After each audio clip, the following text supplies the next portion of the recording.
भारत माता की, भारत माता की, भारत माता की। रणथंभौर में विराजमान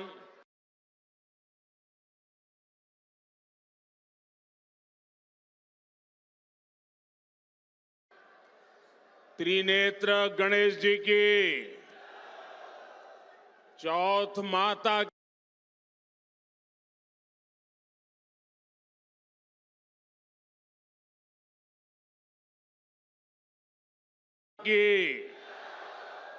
पपलाज माता की,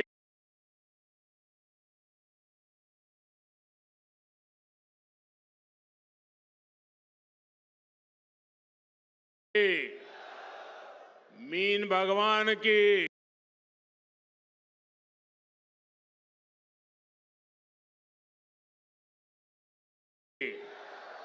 देवनारायण भगवान की,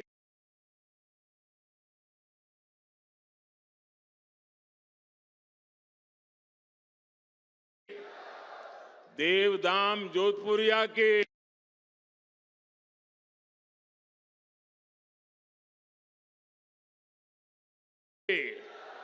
शिवाड़ ज्योतिर्लिंग महादेव की,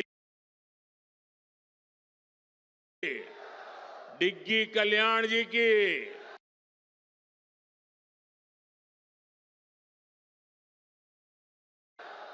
राम राम सा।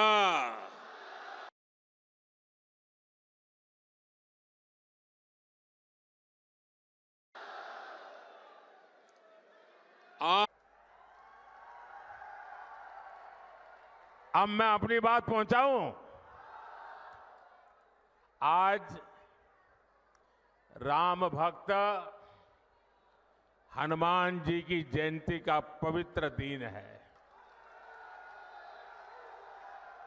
पूरे देश को हनुमान जयंती की बहुत बहुत शुभकामनाएं। मेरे साथ बोलिए, बजरंग बली की, बजरंग बली की, बजरंग बली की। और मैं आप सबका भी आभारी हूं कि आज आपने मुझे गदा देकर के बजरंग बली की जय करने का अवसर दे दिया।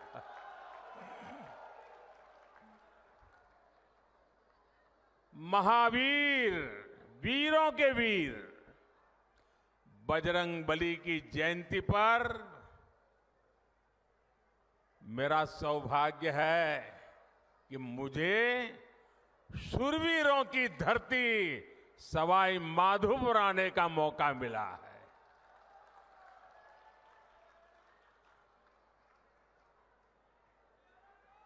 चुनाव के दिन है, एक दिन में दो दो तीन तीन स्टेट में जाना होता है और इसलिए सभा के समय से भी पहले यहां सभा का समय मैंने दे दिया था और मैं देख रहा हूं वहां से हुजूम का हुजूम अभी आ ही रहा है। पूरा जुलूस वहां से आ रहा है।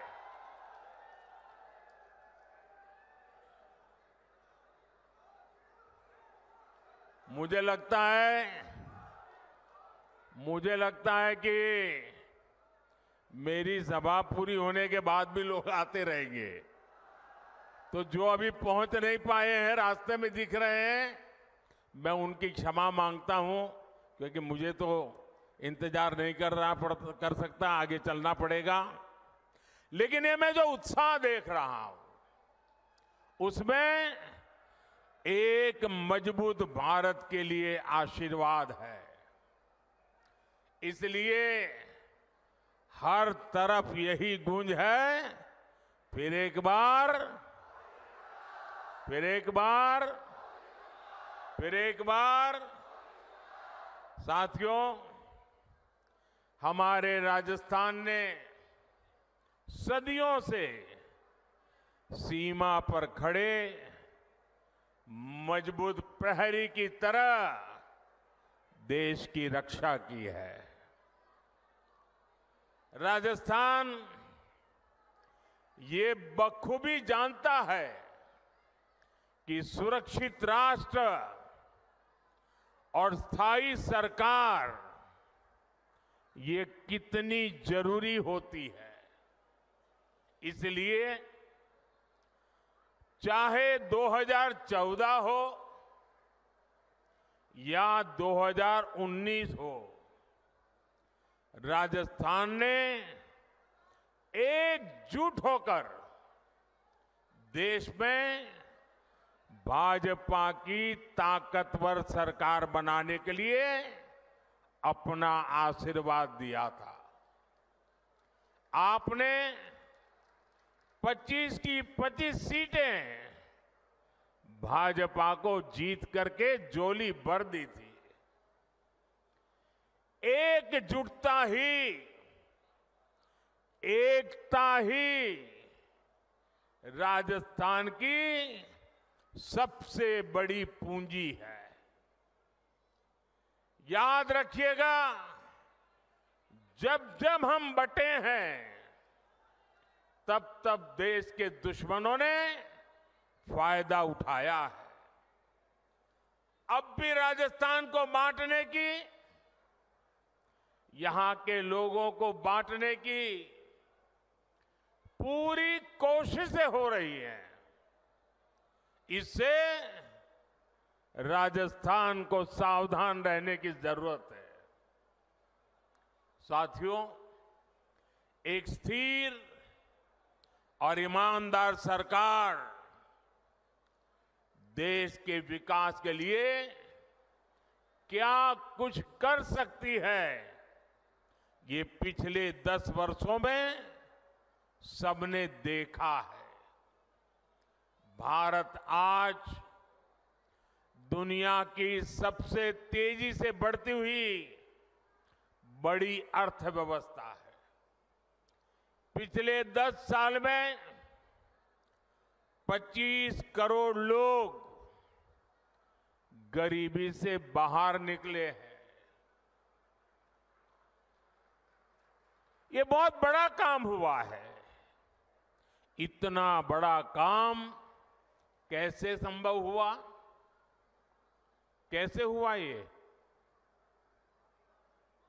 इतना बड़ा काम कैसे संभव हुआ?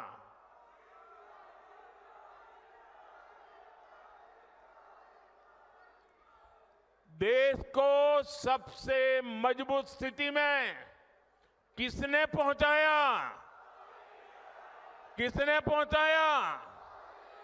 माताएं बहनें बताएं, किसने पहुंचाया? ये आपकी उदारता है, आपका प्रेम है, आपके आशीर्वाद है कि आप सारी क्रेडिट मोदी को दे रहे हैं। लेकिन सच्चाई ये है कि ये जो कुछ भी हुआ है ना, वो आपके एक वोट की ताकत के कारण हुआ है, आपके कारण हुआ है। जो 25 करोड़ लोग गरीबी से बाहर निकले हैं ना, वो जो पुण्य है, उस पुण्य के हकदार आप हैं। जिस गरीब को पक्का घर मिला है, उसका जो पुण्य है, उस पुण्य के हकदार आप हैं। जिस गरीब को मुफ्त राशन मिला है, जिस गरीब का चूल्हा जलता रहा है, उसके कारण जो पुण्य मिला है, वो पुण्य के हकदार आप है, आपका वोट है। साथियों, 2014 में आपने मोदी को दिल्ली में सेवा का अवसर दिया, तो देश ने वो फैसले लिए जिसकी किसी ने कल्पना भी नहीं की थी। लेकिन आप सोचिए,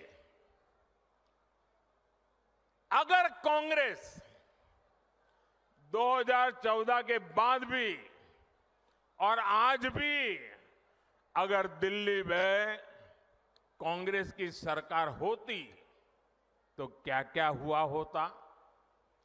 कांग्रेस होती तो जम्मू कश्मीर में आज भी हमारी सेनाओं पर पत्थर चल रहे होते। चलते कि नहीं चलते?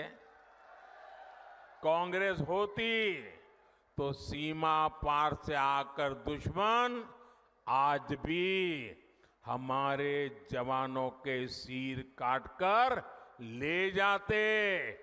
कांग्रेस सरकार कुछ न करती।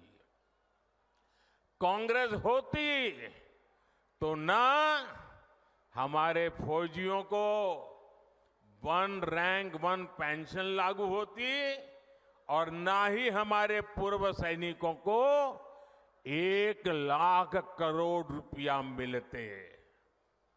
कांग्रेस होती तो देश में आए दिन देश के कोने कोने में सीरियल ब्लास्ट, बम धमाके होते ही रहते, निर्दोष लोग मरते ही रहते।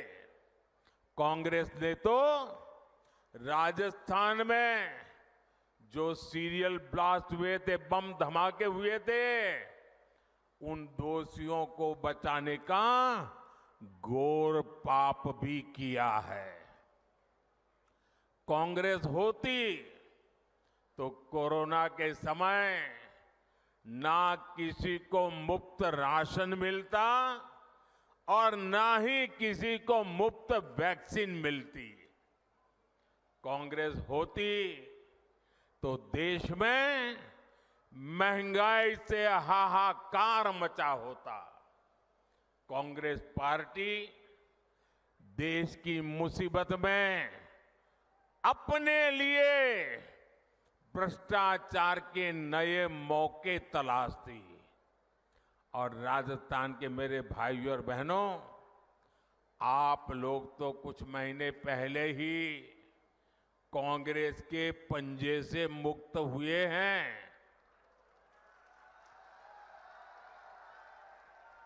कांग्रेस पार्टी ने सत्ता में रहते हुए जो जख्म दिए वो राजस्थान के लोग कभी भी भूल नहीं सकते।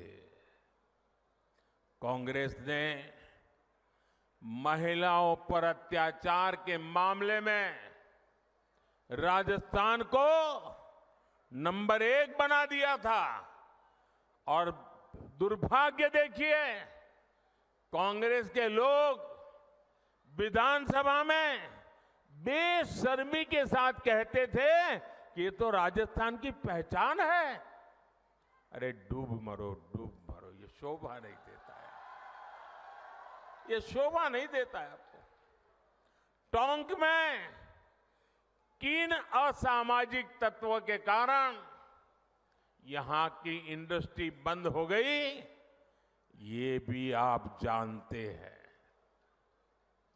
लेकिन आपने हमारे भजनलाल जी को सेवा करने का मौका दिया है। और जब से भजनलाल जी और उनकी टीम काम पे लगी है, माफिया, अपराधी राजस्थान छोड़कर भागने पर मजबूर है। पेपर लीक माफिया भी भजनलाल जी का कानूनी डंडा चलने के बाद ठंडा पड़ गया है। जबकि अभी तो इन्हें सिर्फ 3-4 महीने ही भजनलाल जी और उनकी टीम को हुआ है। जो अपराधी धोखे में है वो जान ले, ये भजनलाल जी है। अभी तो भजनलाल सरकार की गाड़ी चलनी शुरू हुई है, अभी तो टॉप गियर में आना बाकी है।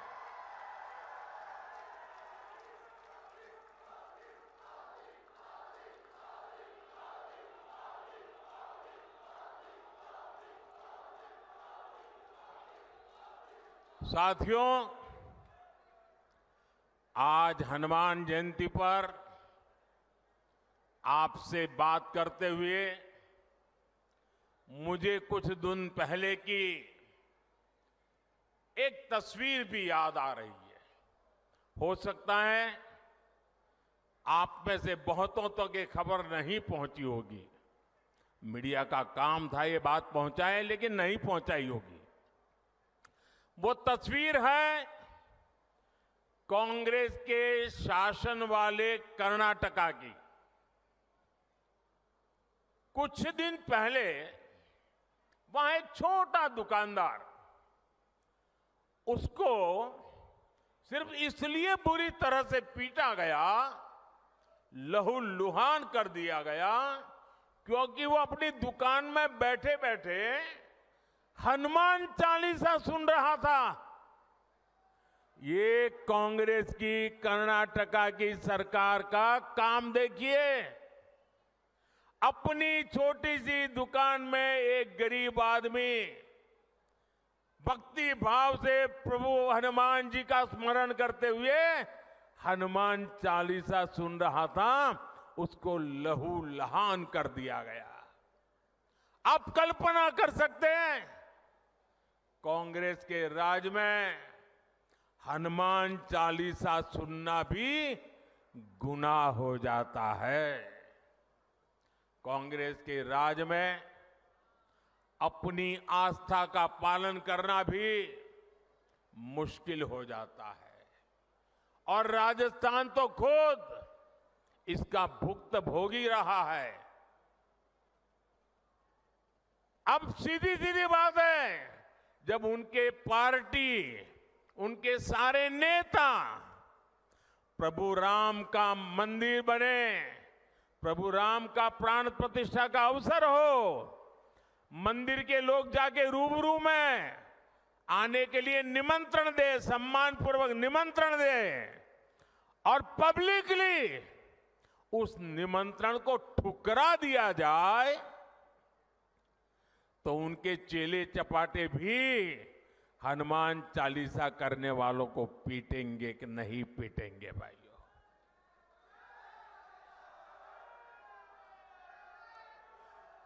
कुछ दिन पहले ही रामनवमी बीती है।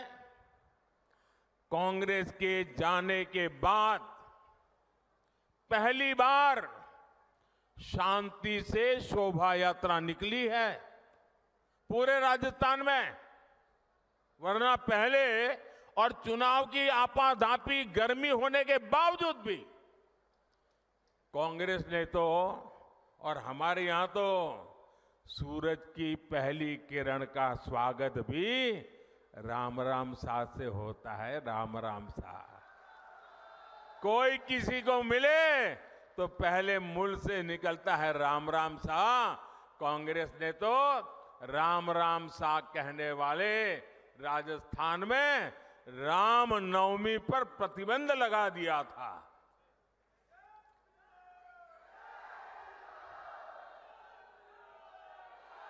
और हमारे किरोड़ी लाल ऐसे हर मुद्दे पर लड़ाई लड़ते थे। कांग्रेस ने शोभा यात्रा पर पत्थरबाजी करने वालों को सरकारी संरक्षण दिया था। इसी कांग्रेस पार्टी ने तुष्टीकरण के लिए मालपुरा, करौली, छबड़ा, टोंक, जोधपुर को दंगों की आग में झोंक दिया था। झोंक दिया था कि नहीं झोंक दिया था? झोंक दिया था कि नहीं झोंक दिया था? क्या ऐसे लोगों को माफ करोगे? अब भाजपा सरकार आने के बाद किसी की हिम्मत नहीं है कि आपकी आस्था पर सवाल उठा दे।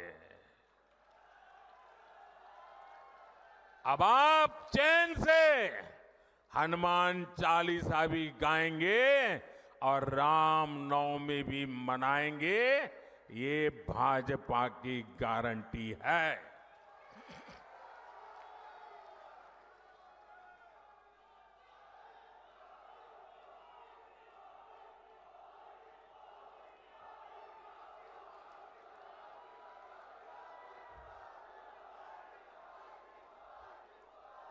साथियों, अभी परसों जब मैं राजस्थान आया था तो मेरा एक 1.5 मिनट का भाषण, 90 सेकंड का भाषण, और मैंने कुछ सत्य देश के सामने रखा, और पूरी कांग्रेस और इंडी गठबंधन में ऐसी भगदड़ मची है, ऐसी भगदड़ मची है। मैंने सत्य रखा देश के सामने। कांग्रेस आपकी संपत्ति छीनकर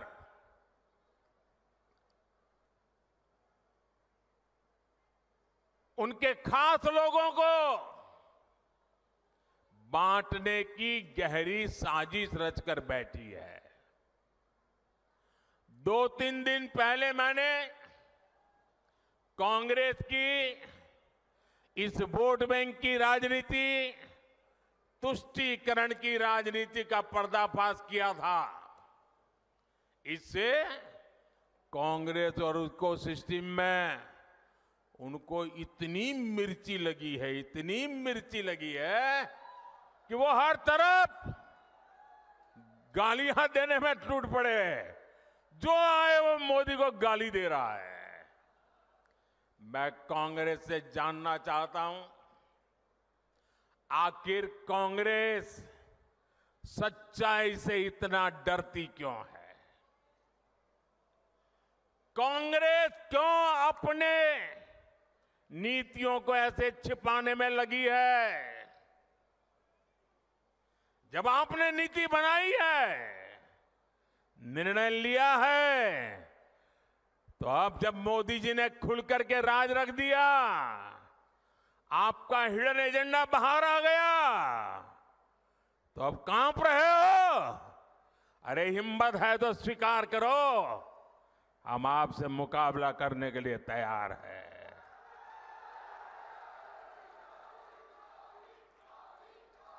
मैं ये बात देश को साफ साफ बताना चाहता हूं कि कांग्रेस वोट बैंक पॉलिटिक्स के दलदल में इतना धंसी हुई है कि उसे बाबा साहब के संविधान की भी परवाह नहीं है।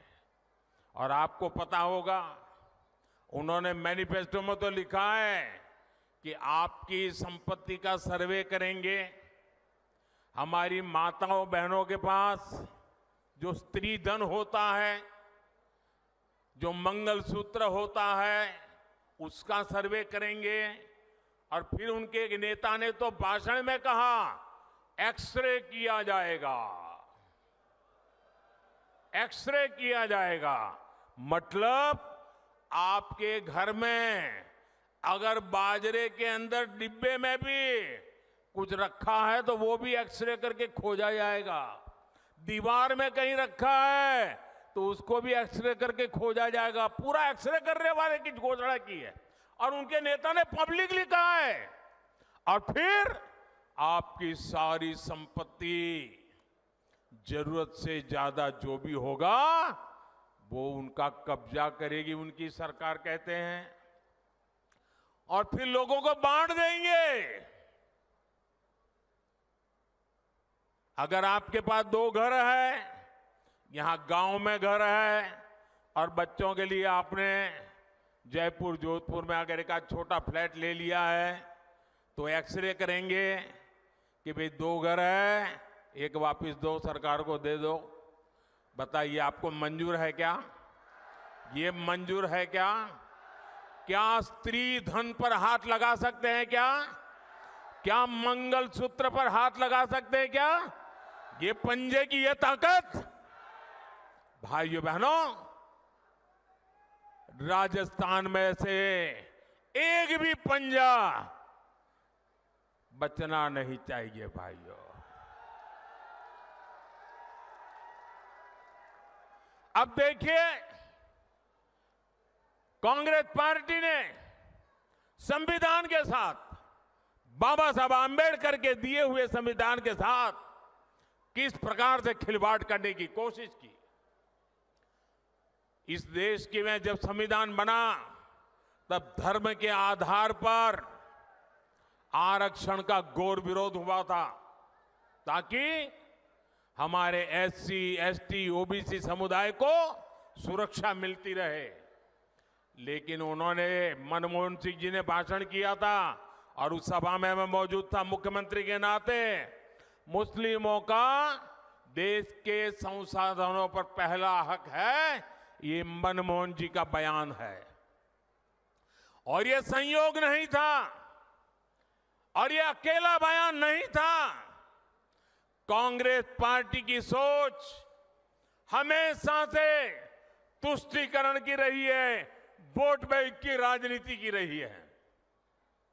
2004 में जैसे ही कांग्रेस की केंद्र में सरकार बनी, उसके सबसे पहले किए गए कामों में था, सबसे पहला काम था चुनाव जीतने के बाद आंध्र प्रदेश में एससी, एसटी के रिजर्वेशन में से कमी करके मुसलमानों को रिजर्वेशन देने का प्रयास। ये एक पायलट प्रोजेक्ट था जिसे कांग्रेस पूरे देश में आजमाना चाहती थी। 2004 से 2010 के बीच कांग्रेस ने 4 बार आंध्र प्रदेश में मुस्लिम रिजर्वेशन लागू करने की कोशिश की, लेकिन कानूनी अड़चनों की वजह से, सुप्रीम कोर्ट की जागरूकता के कारण वो अपने मंसूबा जो लेके चले थे वो पूरे नहीं कर पाए। 2011 में कांग्रेस ने इसे देश में लागू करने की कोशिश की। एससी, एसटी को और ओबीसी को मिला हुआ अधिकार छीन करके वोट बैंक की राजनीति के लिए औरों को देने का खेल किया। कांग्रेस ने इतने प्रयास ये जानते बूझते किए कि ये सब संविधान की मूल भावना के खिलाफ था। लेकिन कांग्रेस ने संविधान की परवाह नहीं की, बाबा साहब आंबेडकर की परवाह नहीं की। जब कर्नाटका की बीजेपी सरकार ने, जब हमें मौका मिला तो हमने पहला काम किया, उन्होंने जो एससी, एसटी से छीन करके मुस्लिम कोटा निकाला था उसको हमने खत्म कर दिया और जिनका हक था उनका हित सुरक्षित रखा। तो कांग्रेस पूरे देश में आग बबूला हो गई। ये मोदी समझता क्या है? अरे मोदी संविधान को समझता है, मोदी संविधान को समर्पित है, मोदी बाबा साहब आंबेडकर की पूजा करने वाला व्यक्ति है। साथियों, सच्चाई ये है कि कांग्रेस और इंडिया अलायंस जब सत्ता में था तो ये लोग दलितों, पिछड़ों के आरक्षण में सेंधमारी करके वोट बैंक पॉलिटिक्स के लिए उनकी खास जमात को अलग से आरक्षण देना चाहते थे, जबकि संविधान इसके बिल्कुल खिलाफ है। आरक्षण का जो हक बाबा साहब ने दलित, पिछड़ों और आदिवासियों को दिया, कांग्रेस और इंडिया अलायंस वाले उसे मजहब के आधार पर मुसलमानों को देना चाहते थे। मैं कांग्रेस को पूछना चाहता हूं, क्या कांग्रेस ऐलान करेगी कि संविधान में दलितों, पिछड़ों के आरक्षण को, आदिवासियों के आरक्षण को कम करके वो इसे मुसलमानों को नहीं बांटेंगे? जरा देश की जनता को वादा करो। कांग्रेसी जहां भी आए, आपको मोहल्ले में आ जाए, आपके घर में मिलने आ जाए, जरा खड़े रख करके पूछो, कर्नाटका, आंध्र जैसे राज्यों में इन्होंने आरक्षण को मजहब के आधार पर बांटने का खेल क्यों शुरू किया था? साथियों, कांग्रेस की इन साजिशों के बीच मोदी आज आपको खुले मन से गारंटी दे रहा है। दलितों, पिछड़ों और आदिवासियों का आरक्षण न खत्म होगा, ये मोदी की गारंटी है। आरक्षण न खत्म होगा और न ही उसे धर्म के नाम पर बांटने दिया जाएगा, ये मोदी की गारंटी है। 2020 में आरक्षण की संवैधानिक समय सीमा खत्म हो रही थी और उस समय आपने मोदी को सेवा के लिए बिठाया हुआ था।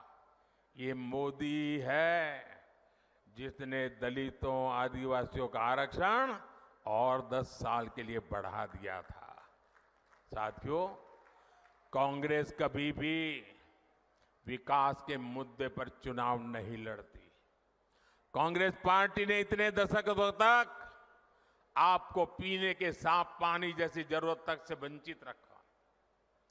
बीजेपी सरकार ने हर घर जल पहुंचाने के लिए जल जीवन मिशन शुरू किया, लेकिन राजस्थान में कांग्रेस सरकार ने उसमें भी हजारों करोड़ रुपए का भ्रष्टाचार कर दिया। कांग्रेस ने राजस्थान के लिए सबसे जरूरी ERCP प्रोजेक्ट को भी पास नहीं होने दिया। ये भाजपा सरकार ने, हमारे भजनलाल जी की मेहनत ने 3 महीने के अंदर ही ERCP परियोजना को पास कर दिया। ERCP का बहुत बड़ा लाभ टोंक, सवाई माधोपुर को मिलने वाला है। इसका बड़ा लाभ यहां के किसानों को होगा। यहां सवाई माधोपुर, टोंक जिले में PM किसान सम्मान निधि के करीब 1100 करोड़ रुपए सीधे ट्रांसफर किए गए हैं। राजस्थान में गेहूं का समर्थन मूल्य भी बढ़ाया गया है। साथियों, कांग्रेस को आधुनिक इंफ्रास्ट्रक्चर के निर्माण से भी एलर्जी है। ये बीजेपी है, आज पूरे देश में आधुनिक इंफ्रास्ट्रक्चर बना रही है। देश का सबसे बड़ा दिल्ली मुंबई एक्सप्रेसवे सवाई माधोपुर से होकर के गुजर रहा है। सरकार ने जयपुर सवाई माधोपुर रेलवे लाइन के दोहरीकरण की मंजूरी भी दे दी है। हमने दौसा गंगापुर सिटी से जुड़ी हुई रेलवे लाइन का दशकों से लंबित काम भी पूरा किया। इस क्षेत्र में इलाज की बेहतर सुविधाओं के लिए एक मेडिकल कॉलेज भी बनाकर तैयार हो रहा है। साथियों, 24 के 20 चुनाव में राजस्थान में ये मेरी आखिरी सभा है। अब 26 अप्रैल को अगले चरण का मतदान है। बीते दिनों मुझे राजस्थान के अलग अलग क्षेत्रों में जाने का मौका मिला है। अब कल शाम को तो शायद आपका प्रचार अभियान भी पूरा हो जाएगा। ये मेरी आखिरी सभा है। राजस्थान के मध्य सभी क्षेत्रों के लिए मैं उनके आशीर्वाद की कामना करता हूं, अधिकतम मतदान की कामना करता हूं। शादी ब्याह के दिन है, गर्मी भी बहुत है और ऐसे में हम राष्ट्र कर्तव्य न भूलें, लोकतंत्र के हमारे दायित्व को न भूलें, अधिकतम वोट करें, ये मेरा आग्रह रहेगा। आपने मुझे राजस्थान की यात्रा में मैंने देखा है, भरपूर आशीर्वाद दिया है। ये आपका ये आशीर्वाद मेरी पूंजी है। आपके सपने मेरे अपने हैं। विकसित भारत के सपने को पूरा करने के लिए मेरा भी हर पल, हर क्षण देश के लिए है। इसलिए 24/7 मैं 2047 के लिए काम कर रहा हूं।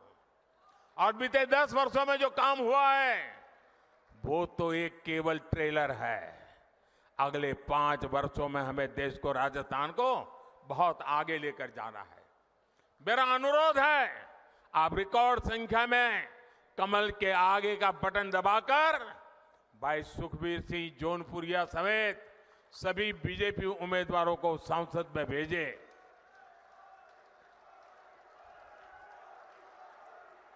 और ये हमारे जौनपुरिया जी सामान्य इंसान नहीं है। मैं पार्लियामेंट में उनको कहता रहता था कि ये जौनपुरिया नहीं, ये तो जानपुरिया है। ये जान भर देते हैं, जहां भी पहुंचते हैं जान भर देते हैं। ऐसे हमारे जौनपुरिया जी को, और आपका एक एक वोट सीधा मोदी को जाने वाला है। और मोदी आपके पास वोट मांगने आया है। आपको एक और काम करना है, करोगे? करोगे? घर घर जाकर कहना, मोदी जी आए थे, हर परिवार के लोगों को मोदी जी ने प्रणाम भेजा है, मेरा प्रणाम पहुंचा दोगे? मेरे साथ बोलिए, भारत माता की, भारत माता की। जो लोग अभी भी आ रहे हैं, मैं पहले से उनकी क्षमा मांगता हूं। मुझे जल्दी जाना पड़ रहा है, इसलिए मैं उनका इंतजार कर रहा हूं। ऐसा संभव नहीं था। फिर भी ये प्यार कम नहीं है जी। इतना बड़ा मैं लगातार देख रहा हूं, जुलूस आता ही चला जा रहा है। मैं फिर से इनका क्षमा मांगता हूं भैया। वो इतनी मेहनत करके इतनी धूप में आए हैं, लेकिन पहुंच नहीं पाए। मैं सर झुका करके उनको प्रणाम करता हूं, क्षमा मांगता हूं। बोलिए भारत माता की, भारत माता की। बहुत बहुत धन्यवाद।